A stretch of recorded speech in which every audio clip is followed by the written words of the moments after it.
Ele não se apaga por você.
Olá, graças a Deus, boa noite. Vou perguntar de novo, boa noite. Graças a Deus, hoje, quarta-feira, estamos aqui para glorificar hoje, para você que acompanha mais de uma hora, para você que fosse que Deus possa te abençoar também. Que a graça de Deus se derrame sobre nós e que nós venhamos então usufruir de toda a graça da presença de Deus. Um dia Deus disse a um homem chamado Abraão: anda na minha presença e ser perfeito. O segredo é você ser uma pessoa que anda na presença desse Deus, que acredita que toda vitória, toda honra, toda glória vem dele. Se você assim acreditar, nós vamos então entrar em oração e Deus então fará. Feche os seus olhos e liga sua fé em Cristo. Nós queremos, ó Deus, conforme está escrito, que tua é, Senhor, a vitória, a honra, a glória, tudo quanto o Senhor tem nos feito. E nós vamos então, meu Pai, nesta noite de quarta-feira, nesse momento de consagração, oração e jejum, que estamos propondo diante de Ti, somente para termos um pouco mais de liberdade no Espírito, amortecendo ou mortificando a carne, para que o Espírito fique mais aceso diante de Ti. Assim, Pai, cremos que a vitória virá sobre nós. Cremos, ó Deus, que obteremos vitória em tudo que viemos fazer, em qualquer que seja a nossa atitude, o Senhor virá então nos abençoar. E hoje, Deus, estamos aqui porque cremos que tua é, Senhor, a vitória, a honra, a glória, o bem, a liberdade, tudo pertence ao Senhor. Quem falou isso foi Davi, lá no livro de 1 Crônicas, capítulo 29, aonde esse homem que era dado a adoração, esse homem que adorava o Senhor, esse homem que buscava o Senhor, esse homem que tinha propriamente uma devoção à sua alma, ao seu espírito.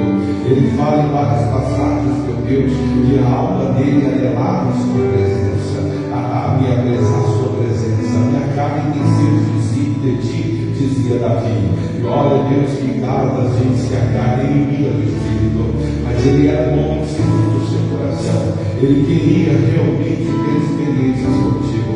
Ele queria realmente usufruir, meu Pai, de tudo quanto o Senhor havia dado. Ah, Deus, o Salmo 21 diz que do Senhor vem a vitória, o Senhor que dá a vitória também. É o Senhor que garante a ele a vitória em todos os setores. Aleluia. Cante-se comigo. Tua é, Senhor, a vitória, a honra e o poder e a glória. Teu Senhor é o domínio e a majestade. Teu Senhor é o reino em verdade.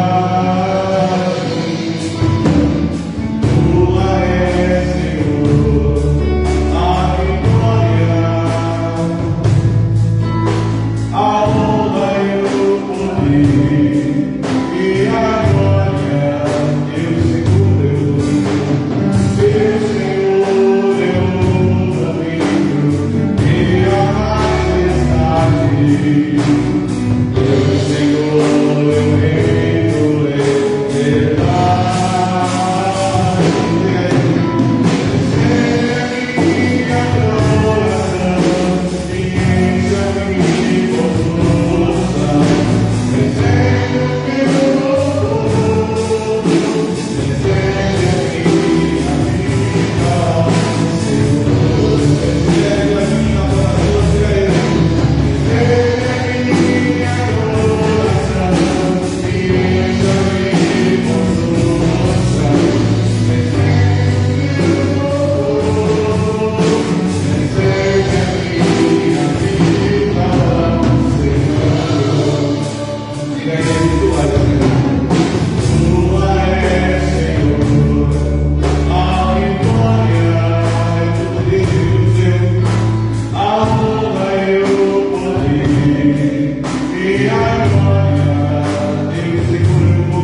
Não é da Bíblia, não é do problema.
sim ou não? Sim ou não? Ih, mas essa festa é difícil. Eu pergunto de novo, você crê que tudo é possível de crer? Sim ou não? Então assim Jesus nos dá a fé, conforme diz o livro de Mateus capítulo 17, ele diz que ele pode nos dar uma fé, e essa fé, se nós dissermos ao monte, de lança de acolá, assim será. E aí ele conclui dizendo assim, e nada vos será impossível. Por outro lado, ele também declara essa mesma declaração, quando eu estava falando daquele filho lunático, aquele jovem lunático, e Jesus disse no Marcos capítulo 9 o seguinte: a casta, há tipos de demônio que só sai do coração e jejum. Aquele demônio que é mandar para o nome de Jesus, ele sobe, mas tem demônio que não, que você vem em oração, se aproximando de Deus e tal, e ele dá a você essa fé, a fé do impossível. E aí você manda o demônio do vício embora, o demônio do adultério, o demônio da prostituição, o demônio da idolatria, da qualquer que seja o problema da esterilidade. Então tudo realmente é possível de crer. Você crê nisso? Então dê para Maria de forte, salve e palmas, e você vai cantar. Eu creio que tudo é possível.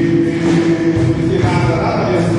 E que nada é impossível para ti. Mas por favor, vamos só. Mas uma palavra sua, os montes se moverão. Eu creio que tudo é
E agora você colocar em prática essa verdade.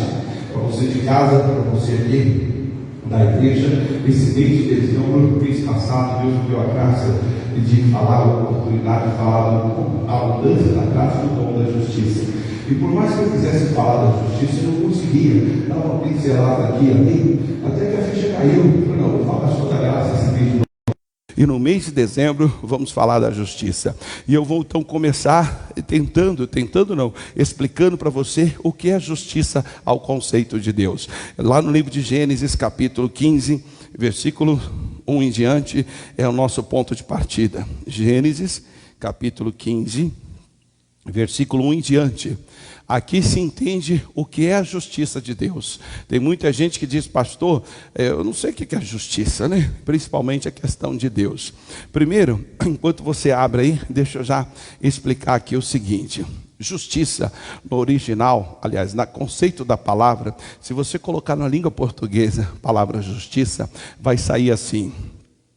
Reconhecimento de direito. Tem outras que diz justiça, quer dizer retidão e por aí afora.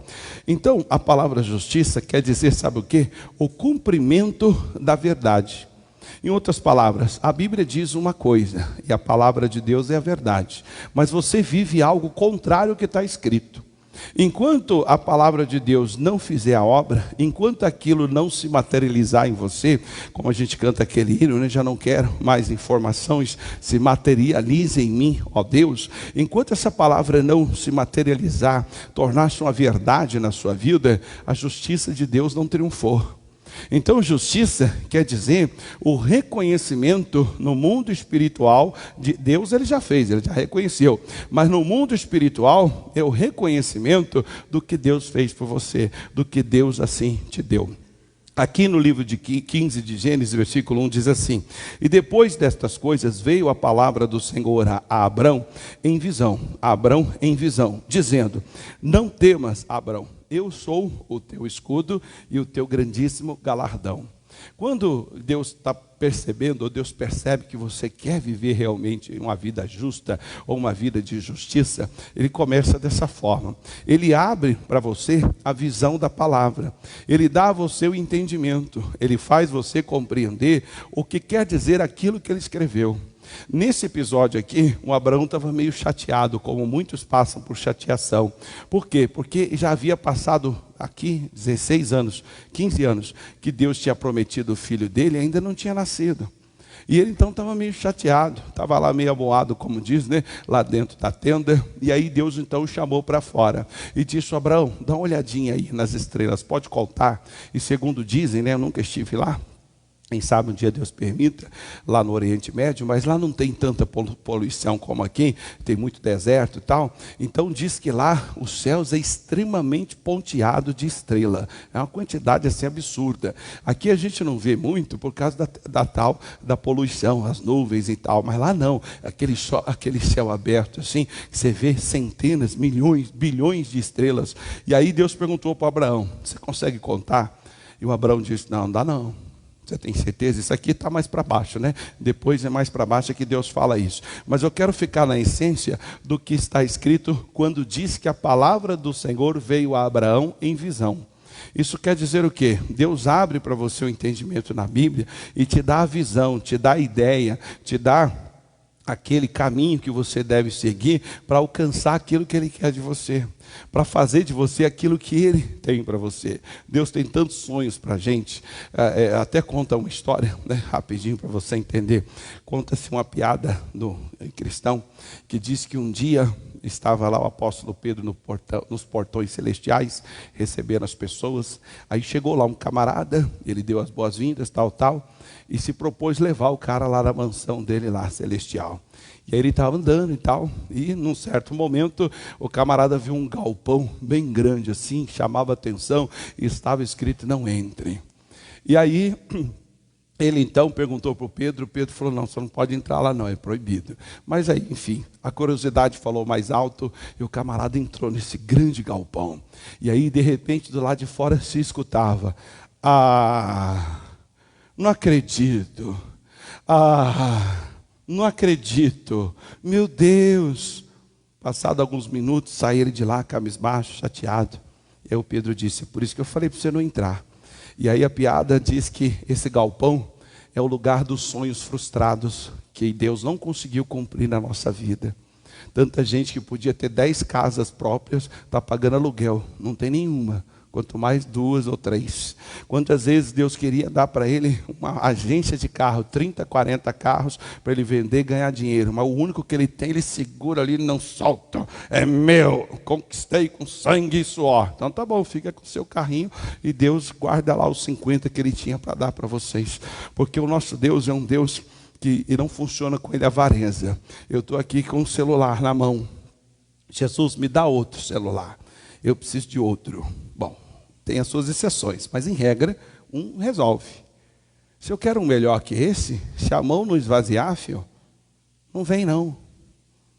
Simples assim. Essa é a regra do dar para receber. Então, nessa piada fica explícito o que vai acontecer com muita gente. Um outro pregador, já está com Cristo, já morreu, acho que 16 parece.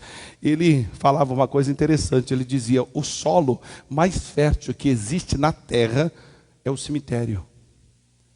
Aí alguém disse: é louco? Cemitério só tem resto mortal? Eu falei: não, é porque lá no cemitério tem muitos livros de escritores que morreu e não escreveu o livro. Lá no cemitério tem muitas empresas que Deus deu a inspiração para o camarada, o covarde não fez, morreu e levou a empresa junto. É por isso que o cemitério é o lugar onde tem maior riqueza da face da terra. E é uma coisa de se pensar. E assim muitos de nós podemos estar frustrando a Deus.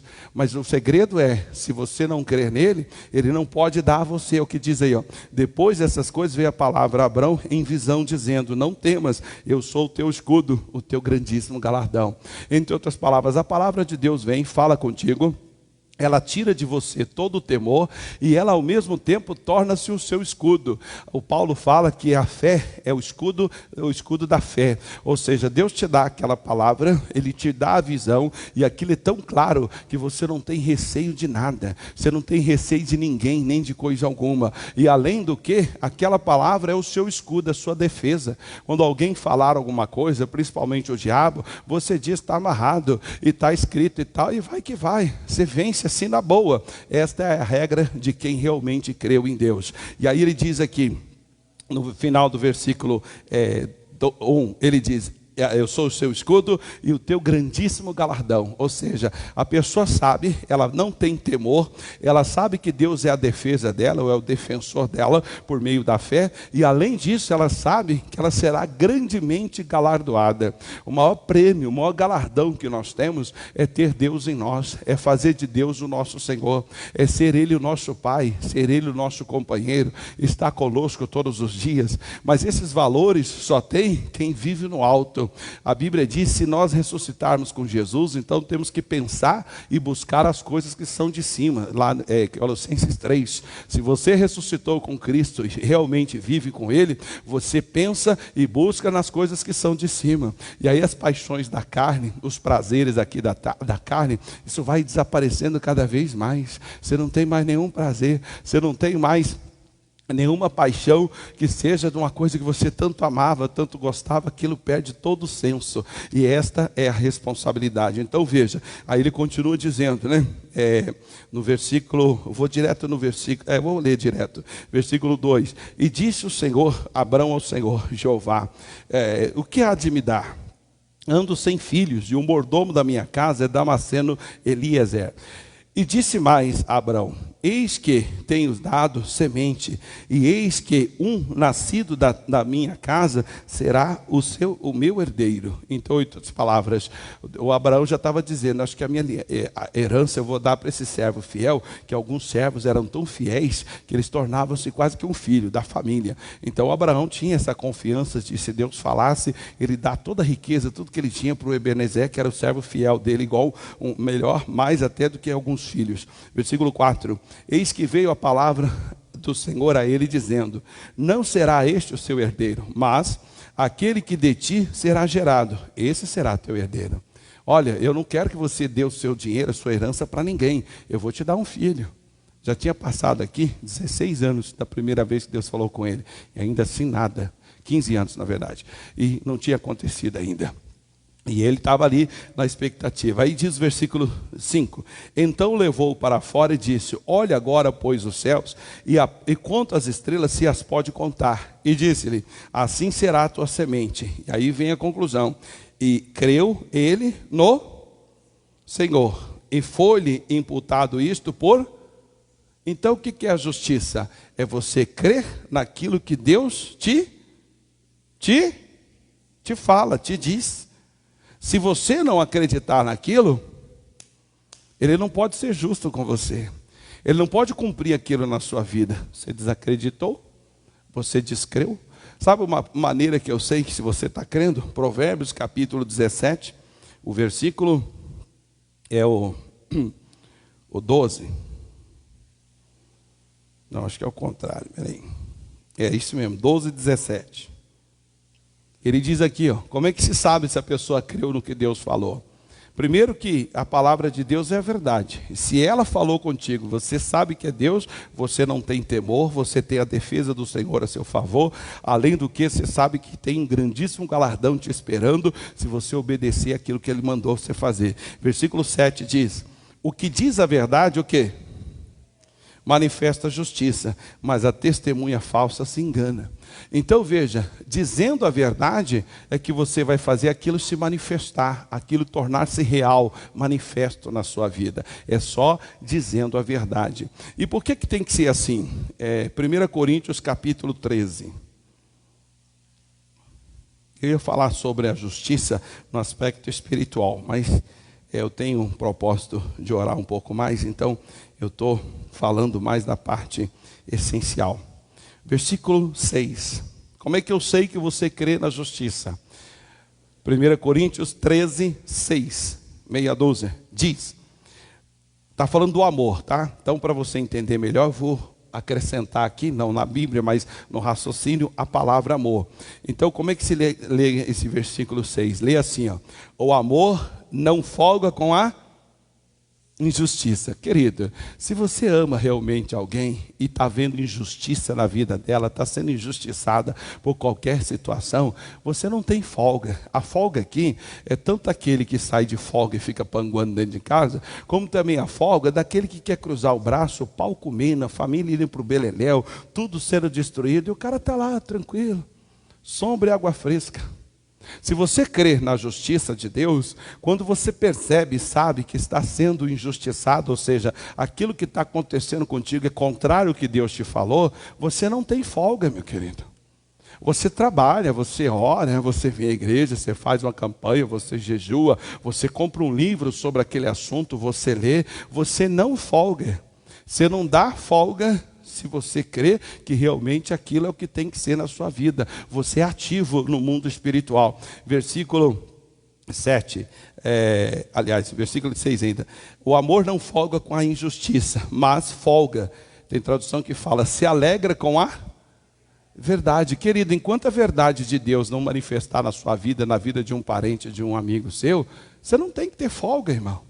Tem que ficar panguando, assistindo Pica-Pau, em vez de ficar orando lá, que seja lendo um livro, buscando alguma informação que possa ajudar aquele parente, aquele amigo.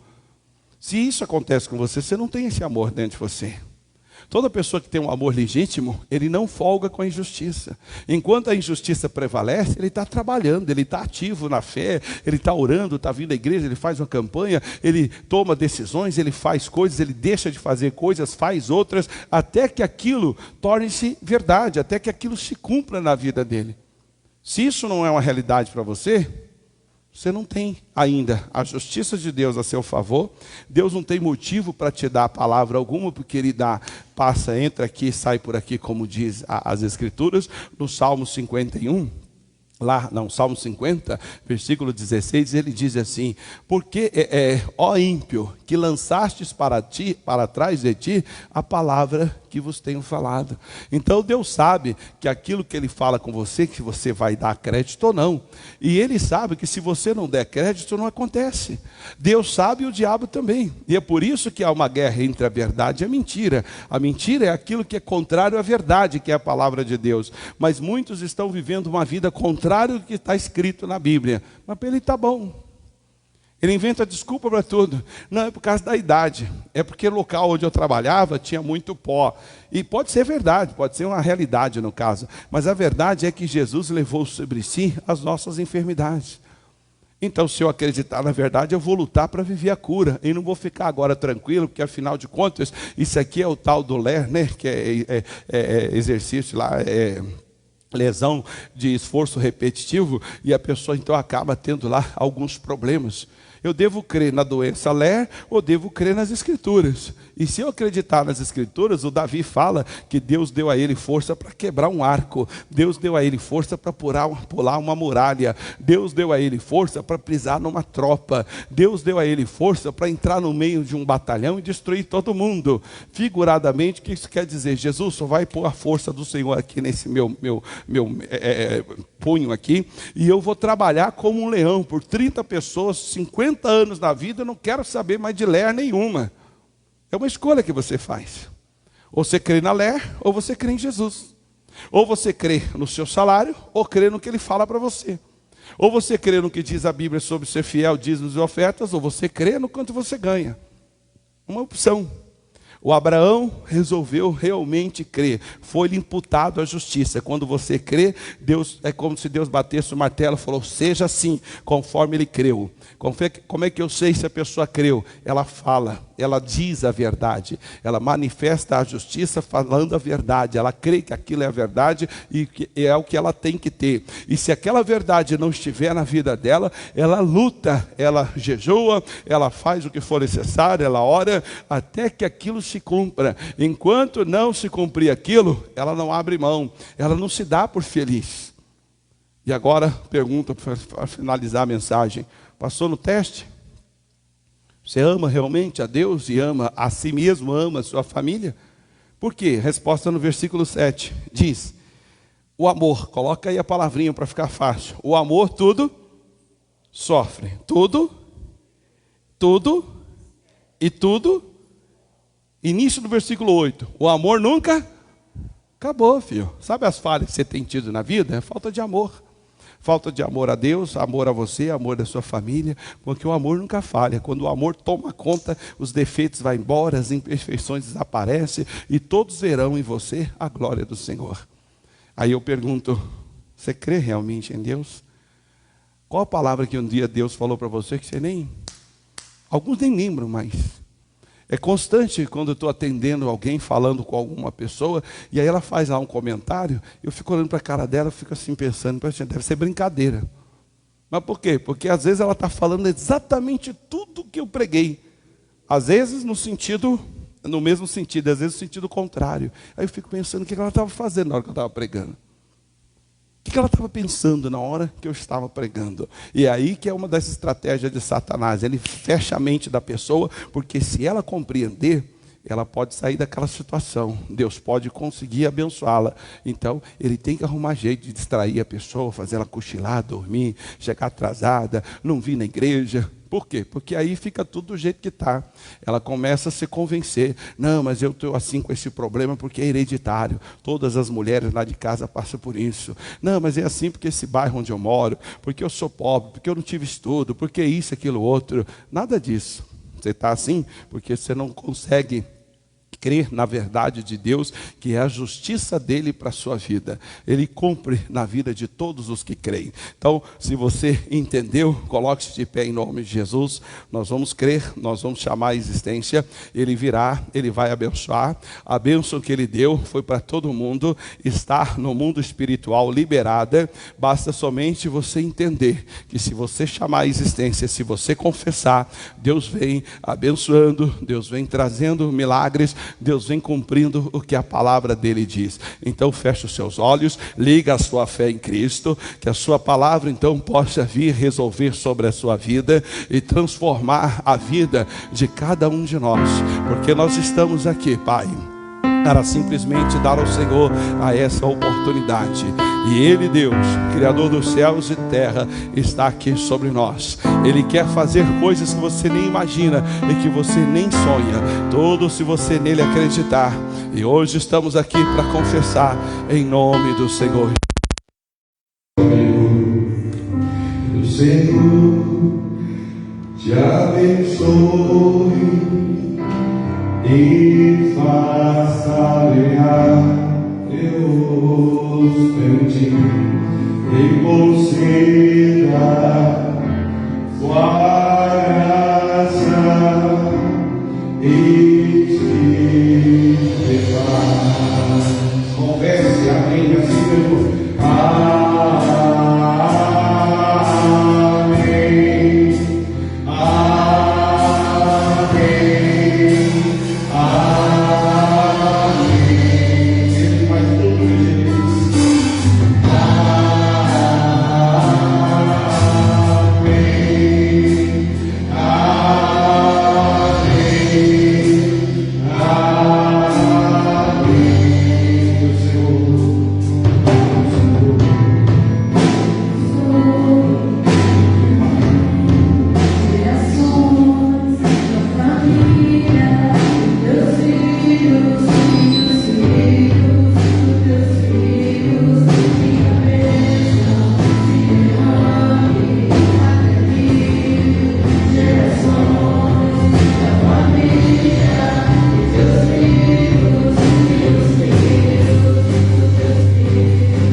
E a força dos dominadores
Você que realmente conhece e sabe da necessidade da igreja, que você continue sendo fiel. Está aqui aquele envelope de dízimo tradicional, mais que as contas da igreja. Você pode fazer uma transferência e pode verdadeiramente mandar para nós o seu comprovante como sendo membro aqui da igreja e tem ajudado essa igreja a manter-se de porta aberta. E assim Deus vai abençoar você, porque você está ajudando, Deus então se propõe a ajudar você. Descarrega com bênção, Ele então te contribui também com bênção. Então fica aí o recado, seja fiel. Esse mês de dezembro é um mês assim, passa muito rápido por conta das festas e tal, mas não esqueça o seu compromisso com Cristo, seja fiel até o fim. Eu vou mandar recados para você também no Face, como também diariamente mensagens falando sobre este assunto, tá certo?